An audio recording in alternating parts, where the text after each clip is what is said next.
Hello everyone. I just want to share with you a video that blessed me. It's a testimony of a pastor and evangelist. Please sit down wherever you are and just watch this video. You will be blessed as well. Thank you. I went to get a haircut. My barber in St. Louis, it's very rare that I can get a haircut at the same place twice. I know I need one now. Don't look too close. But when I get a chance to go to my barber in St. Louis, it's a treat.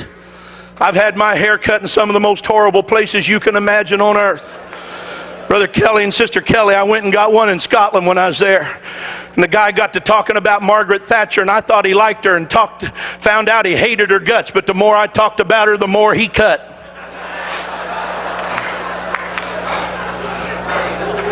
I called my barber, said, "Can you get me in?" They said, "Yeah, come this afternoon." I went to the barber shop, so happy and pleased I was going to get a good haircut from a barber I trust. And when it came time for my appointment, the receptionist come out and said, "Mr. Cunningham, I'm sorry, but your barber had to leave on an emergency. He's not here today, but Julie can cut your hair if you want her to." And I thought, well, I'm here. I need a haircut. Julie will be just fine. About 2 minutes later, a girl stepped around the petition.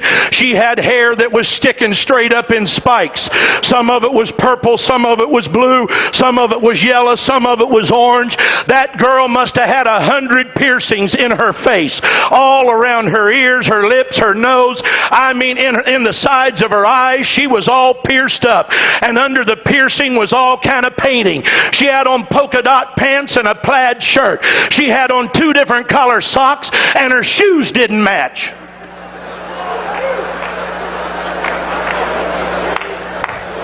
She said, "I'm Julie. Are you Jack?"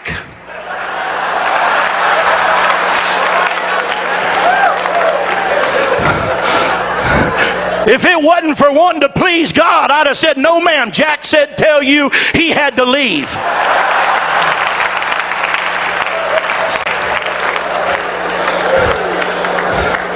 And I thought, well, I'll just endure it. And I went and sat down, and I did like I do too often. I thought I'll just go to sleep. I'll just sit down here and close my eyes and rest while this girl cuts my hair, and I hope she hurries up. There couldn't be anything in the world her and I would have in common. There couldn't be anything on earth she and I'd want to talk about. She wouldn't want to hear anything I got to say. I certainly don't want to hear anything she's got to say. I apologize, but that's what was going through my mind. While she's cutting my hair, she said, "Where do you work?"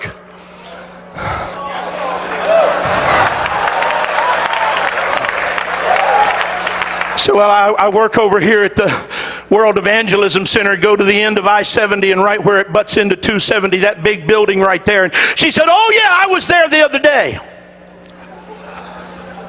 I said, "You were at World Evangelism Center the other day?"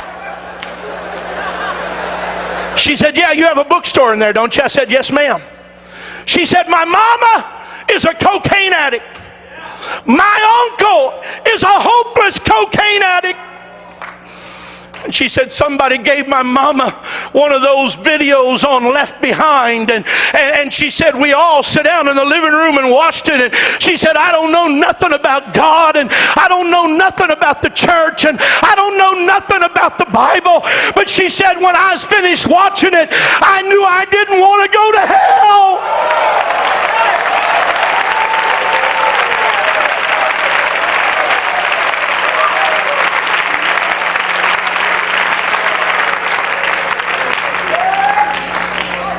She said, "I went to your bookstore and bought a Bible."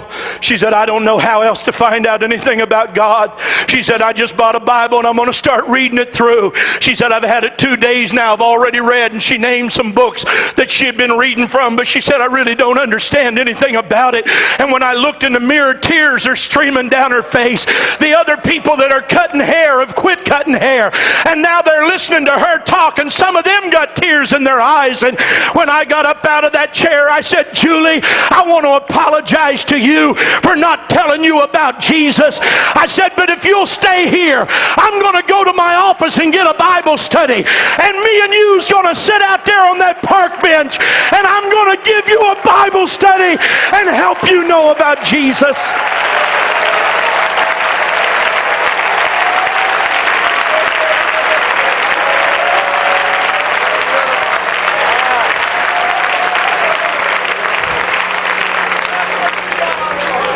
We don't have a right to determine who can hear and who can't. This conference is about passion and purpose. I ask you, what is the purpose of the church? What is the passion of this church? What is our right to existence as a church? Why do we send home and foreign missionaries? Why do we build buildings? I'll tell you why. It's to evangelize a lost and dying world that's on its way to a devil's hell. And that is our only right to existence. It is our passion and it is our purpose.